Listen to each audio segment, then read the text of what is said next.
Hi everyone and welcome back. While I wait for all my chilies to ripen so I can start making sauces, I've been going to the farmers markets and searching for fresh seasonal produce. I've been really lucky to find fresh peaches and mangoes, to which I've preserved into amazing jams and shared to my social media pages. I'll provide a link to those in the description.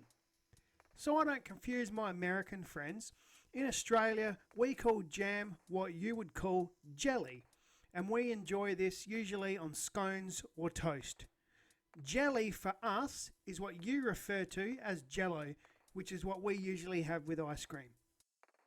Now that we have that out of the way, one of my cousins has provided me with a bucket of ripe, juicy, red prickly pears. So I'm going to make a jam with them. I've seen videos on people using flamethrowers and blow torches to remove the little needles, but I find you don't need to. What I like to do is spray with a hose trigger attachment and fill the bucket up to the top with water. As you can see, this makes the needles rise to the surface. I like to do this process twice, which removes most of the needles. Now it's time to peel them. My mum is an expert when it comes to peeling these prickly pears and has kindly offered to peel these for me. Thanks mum, you're the best. And she does so on newspaper so that everything can go straight into the bin. The technique here ensures that no needles end up in the fruit, whether for consuming fresh or when preserving. Now that our prickly pears are all peeled, it's time to go into the kitchen and start jamming. In a stock pot, I am squashing the prickly pears with a potato masher to help loosen the pulp. I've tried this in a blender and a food processor and it does work, but what I find is the seeds end up getting blitzed into the pulp, which doesn't look nice, and a lot of foam occurs as a result of the blending. So, for this video, I am mashing by hand until the prickly pears are all pulverized.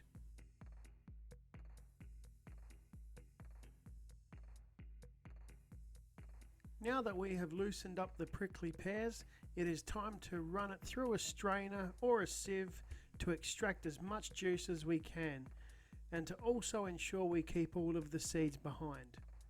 The seeds can be bitter, hard, and they don't really look all that appetizing.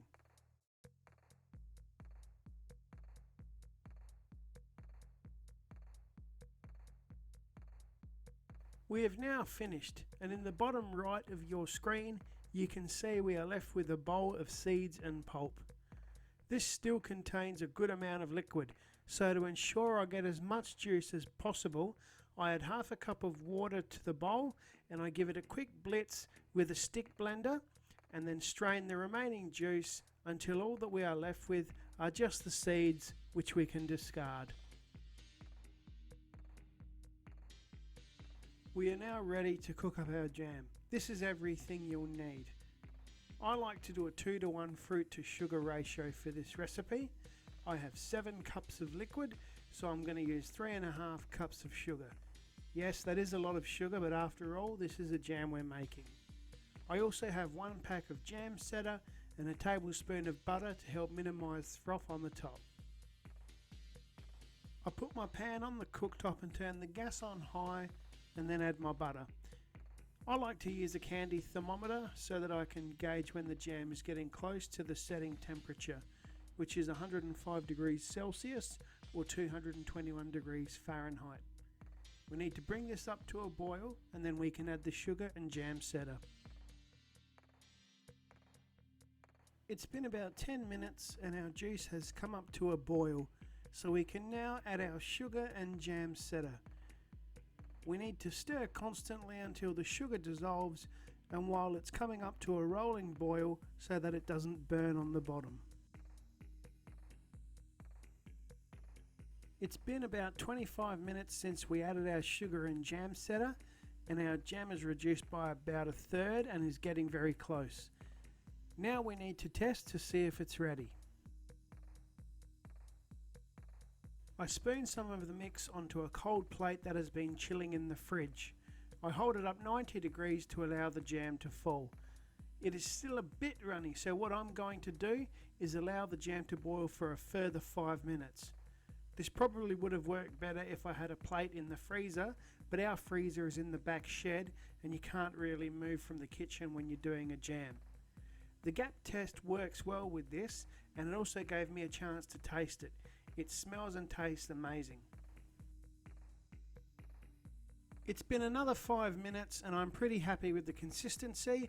I think this is about where we want to be, so I'm now going to turn off the heat and prepare my jars for canning. We are now ready to fill our sterilised jars, which have been sitting in the boiling water bath and are really hot. I like to fill my jars right up to the top, leaving about half to a quarter of an inch headspace. Here I'm using a spouted soup ladle. I like using this as opposed to a standard ladle because the addition of the spout gives you better pouring and less spillage.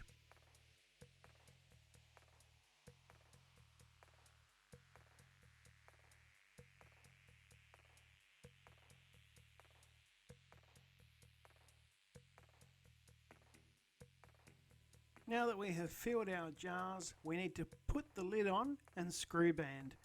Doing this while the jar and jam are hot help to create a vacuum seal. Now we're going to place the filled jars into boiling water where we will process by boiling for 10 minutes. It is important that the jars don't touch the bottom of the pot. Here I'm using the Ball brand preserving rack with lifter, which fits my stock pot perfectly.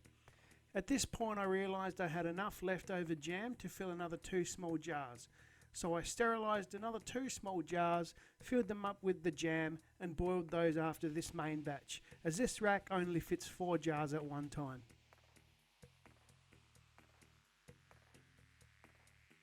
The jars have boiled for 10 minutes and are now processed. We're now going to take them out and put them on the kitchen bench with a tea towel underneath and leave them to cool for 24 hours.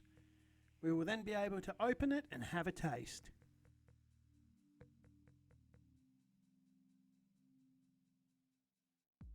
It's been 24 hours, so let's have a taste. Look at that beautiful deep red colour.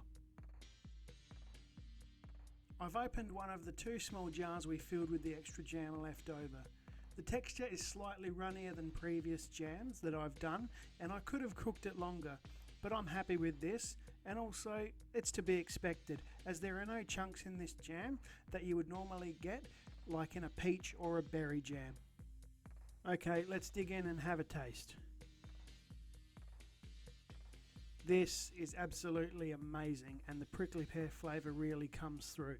I hope you enjoyed this video recipe as much as I did. Thanks for watching and see you same chilli time, same chilli channel.